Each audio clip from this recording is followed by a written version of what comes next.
I stood in that cramped kitchen, soap suds covering my arms, watching through the window as my stepsister danced in the wedding dress I could never afford.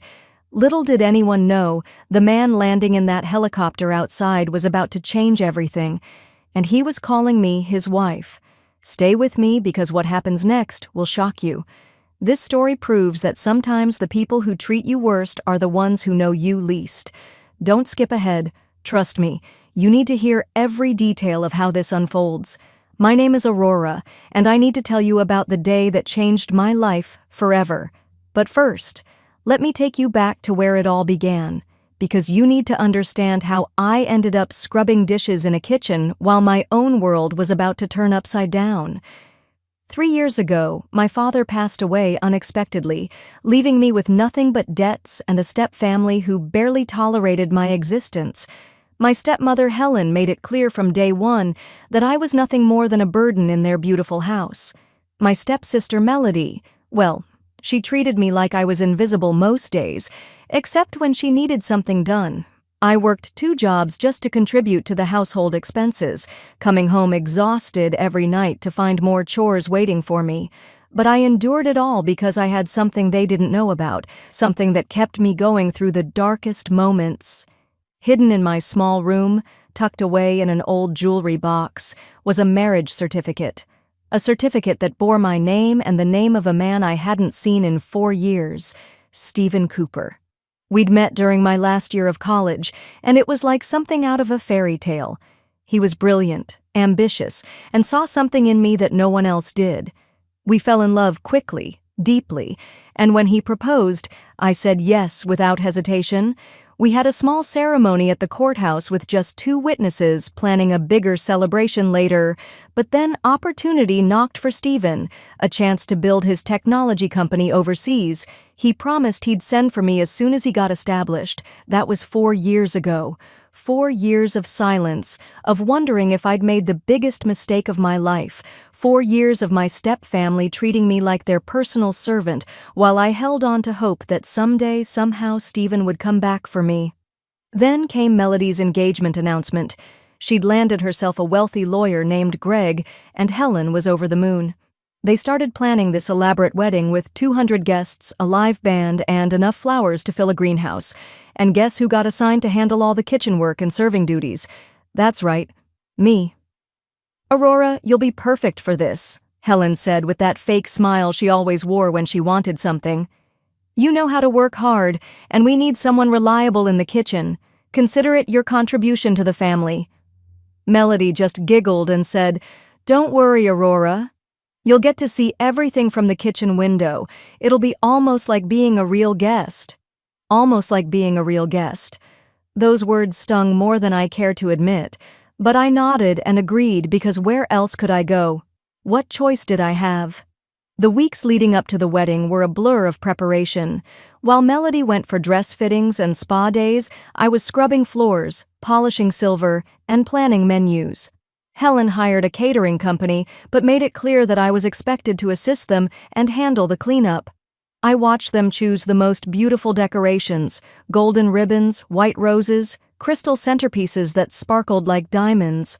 Everything I'd once dreamed of having at my own celebration. The night before the wedding, I lay in bed holding that marriage certificate, wondering if I was fooling myself. Maybe Stephen had forgotten about me completely. Maybe he'd moved on, found someone else, built a new life without the girl he'd left behind. But something deep inside me whispered to hold on just a little longer.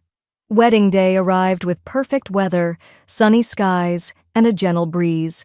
The house transformed into something magical, with an altar set up in the backyard surrounded by hundreds of white roses and baby's breath. Guests began arriving in expensive cars, wearing designer clothes that probably cost more than I made in 6 months. I was already in the kitchen by 6 in the morning, helping the caterers prepare appetizers and checking that everything was perfect. Through the window, I could see Melody getting ready upstairs, her room filled with bridesmaids in matching pink dresses. Helen fluttered around in her emerald green outfit, playing the perfect mother of the bride. As the ceremony began, I found myself peeking through the kitchen window, watching as Melody walked down the aisle in her stunning white gown.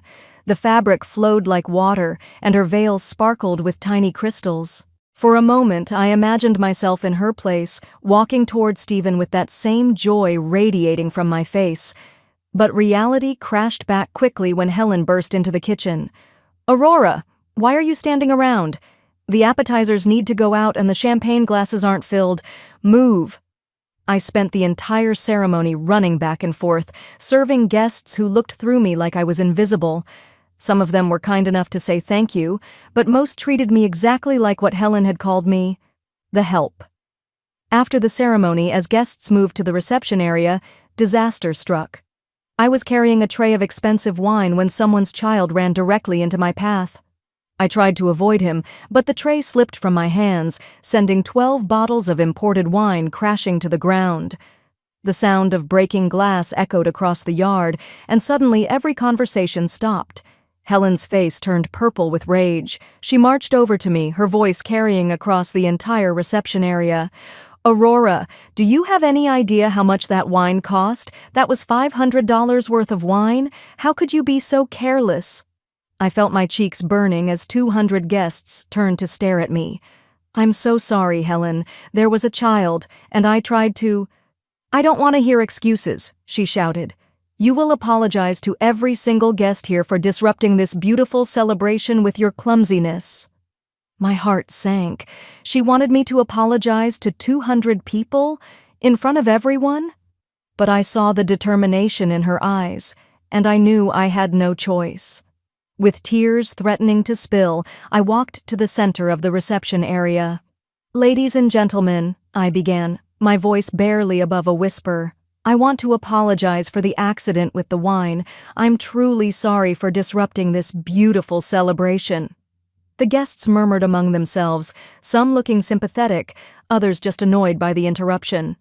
Melody looked mortified, as if my very existence was ruining her perfect day. I hurried back to the kitchen, my face burning with humiliation. But the night wasn't over. There were still dishes to wash, glasses to clean, and a kitchen to restore to perfect condition. As the reception continued outside with dancing and laughter, I stood at the sink, scrubbing plate after plate, watching through the window as everyone else celebrated. That's when the memories hit me hardest. I remembered the small celebration Stephen and I had planned after our courthouse wedding. Nothing fancy, just dinner at our favorite restaurant and dancing in our tiny apartment. We never got that celebration. He'd left 2 days after our wedding, promising to call every day. The calls came regularly at first, then less frequently, then not at all. I was so lost in these painful memories that I almost didn't hear my phone ringing. It was a number I didn't recognize, but something made me answer. "Aurora Cooper?" The voice was professional, unfamiliar. "Yes, this is Aurora." "Ma'am, I need to confirm your current location. Are you at 1247 Maple Street?" I frowned. "Yes, but who is this? How did you—" "Thank you, ma'am. Someone will be with you shortly." The line went dead, leaving me staring at my phone in confusion. Who would be looking for me? And how did they know where I was? A chill ran down my spine, but I pushed the worry aside. I had too much work to finish. I continued washing dishes, my hands raw from the hot water and harsh soap. Through the window, I could see the reception in full swing. The band was playing, couples were dancing, and Melody looked absolutely radiant as she spun around in Greg's arms. For a moment, I allowed myself to imagine what it would feel like to be the bride, to be the center of attention for all the right reasons. That's when I heard it, a sound that made everyone at the reception stop and look up, the rhythmic whipping of helicopter blades growing louder and closer. I dried my hands and pressed my face against the kitchen window, watching as a sleek helicopter descended toward the backyard. The guests backed away from the makeshift landing area, shielding their eyes from the wind and debris. Helen looked absolutely furious. This wasn't part of her perfect plan. Melody's veil whipped around her face as she tried to maintain her composure. The helicopter landed gracefully on the lawn, its engines slowly winding down. For a moment, everything was silent except for the fading whir of the blades. Then the door opened, and a man stepped out. Even from the kitchen window, I could see he was impeccably dressed, a tailored gray suit, polished shoes, and an air of confidence that commanded attention. But it wasn't until he turned toward the house that my world stopped spinning. It was Stephen. My Stephen, 4 years older, more refined, carrying himself with a presence I'd never seen before, but unmistakably the man I'd married in that courthouse so long ago. My hands started shaking. The plate I was holding slipped back into the soapy water with a splash. This couldn't be real. After 4 years of silence, 4 years of wondering if he was even alive, Stephen was walking across the lawn toward the house. I heard Helen's voice carrying across the yard. "Excuse me, sir, but this is a private wedding. I'm going to have to ask you to leave." Stephen's voice was calm but firm. "I'm looking for my wife, Aurora Cooper. I believe she's here." The words hit the reception like a bomb. Conversation stopped mid-sentence. Guests turned to stare at each other, then toward the house. Helen's face went from angry to confused to something approaching panic. "Your wife?" Helen's voice cracked. "There must be some mistake. Aurora isn't married. She's my wife," Stephen repeated, his voice carrying clearly across the yard. "We were married 4 years ago, and I've been trying to locate her." I couldn't move. I couldn't breathe. 4 years of questions were about to be answered, and I wasn't sure I was ready for the truth. But I knew I couldn't hide in this kitchen forever. With trembling legs, I walked out of the house and into the backyard. Every eye was on me as I made my way through the crowd of shocked guests. Stephen saw me, and his face broke into the smile I remembered from our wedding day. "Aurora?" he said softly, and the sound of my name on his lips made my knees weak. Helen stepped between us, her face a mask of disbelief. "This is impossible. Aurora, what is this man talking about? You've never been married." I looked at Stephen, then at Helen, then at the 200 guests watching this drama unfold. "It's true," I said, my voice stronger than I felt. "Stephen is my husband. We were married 4 years ago." The silence that followed was deafening. Melody's mouth fell open. Greg looked like he'd been slapped. The guests began whispering frantically among themselves. Helen's voice was barely a whisper. But you're nobody. You work in the kitchen. You don't have money for lawyers or helicopters." Stephen stepped forward, and I could see the controlled anger in his eyes. "Aurora is my wife, and she's not nobody. She's the woman who supported my dreams when I had nothing, who believed in me when no one else did." He turned to address the crowd. 4 years ago, I left to build my company overseas. I promised Aurora I'd send for her as soon as I was established. But when I tried to contact her, I discovered that her father had passed away and she'd moved. It took me 3 years to track her down. Stephen reached into his jacket and pulled out his phone, showing Helen something on the screen. "I've spent the last year trying to locate her through private investigators. My company, Cooper Technologies, is now worth $3.2 billion. Aurora isn't just my wife. She's about to become one of the wealthiest women in the state." The numbers hit Helen like a physical blow. $3.2 billion. The woman she'd been treating like a servant, forcing to wash dishes and scrub floors, was married to a billionaire. Melody found her voice first. "Aurora, why didn't you ever tell us?" I looked at my stepsister, remembering all the times she'd dismissed me, ignored me, treated me like I was beneath her notice. "Would you have believed me?" I asked quietly. "Would any of you have believed that the woman you made sleep in the smallest room, who you assigned to kitchen duty at your wedding, could be married to someone successful?" The truth hung in the air like a challenge. We all knew the answer. Stephen moved closer to me, his voice gentle. "Aurora, I know I have a lot to explain. I know 4 years is a long time to wait. But I never stopped loving you, and I never stopped trying to find you."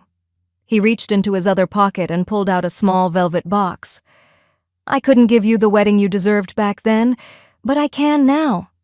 Aurora Cooper, will you let me spend the rest of my life making up for the time we lost?" Tears were streaming down my face as I looked at this man who'd never forgotten me. who'd spent years trying to find me, who'd landed a helicopter in my stepsister's wedding just to bring me home. "Yes," I whispered, then louder, "Yes!" The guests erupted in applause, not for Melody's wedding, but for the reunion they'd just witnessed. Stephen slipped the ring onto my finger, and it was more beautiful than anything I'd ever imagined. But then Stephen turned to Helen, his voice polite but cold. "I understand Aurora has been living here since her father's death. I'd like to thank you for taking care of my wife, though I have to say finding her washing dishes at a wedding wasn't exactly what I expected." Helen's face cycled through about 6 different emotions before settling on desperate politeness. "Oh, well, Aurora insisted on helping with the wedding. She's always been so helpful." "Is that so?" Stephen's tone suggested he didn't believe a word of it. "Well, I think it's time Aurora and I caught up properly. We have 4 years to discuss."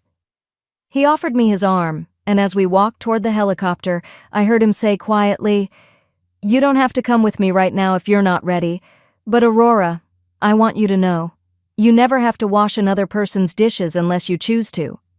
I stopped walking and looked back at the reception, at Helen's shocked face, at Melody's confusion, at the guests who were still staring at us in amazement.